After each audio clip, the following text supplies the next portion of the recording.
actually कुना बेहरा घर टमणा सी आमर more than 30 cases of dacoity extortion robbery and poaching of wild animals इधर इन्वॉल्व थे एवं तांको आमर पुलिस टीम खोजुला खोजला को आज गोड़मथरा पुलिस एवं सदर पुलिस स्टेशन जॉइंटली गोटे टिप अप पाइक रेड करते रेड करिवारे एक्चुअली भितर एक्सचेंज ऑफ फायर है दी जन थे से कुना बेहरा सहित आउ जन थे से आउ जन manage to escape Kuna Behera सी to skip up police apprehension सी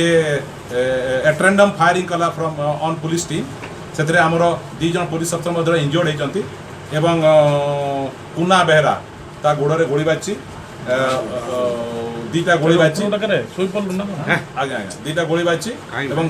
तुरंत ता चिकित्सा आम बड़ मेडिकल भर्ती करूँ अन्य अनुसंधान जारी रही आमे पाखर गोटे कंट्रीमेड पिस्तल 2 राउंड लाइव एमुनेशन गोटे मोटरसाइकेल जबत कराई आमर बर्तमान से सर्च ऑपरेशन चली विभिन्न थाना रही आम दिगपंडी थाना सदर थाना गोड़मथरा थाना सदर सब थाना गुसानगर थाना सब थाना गोटे देसी बंदूक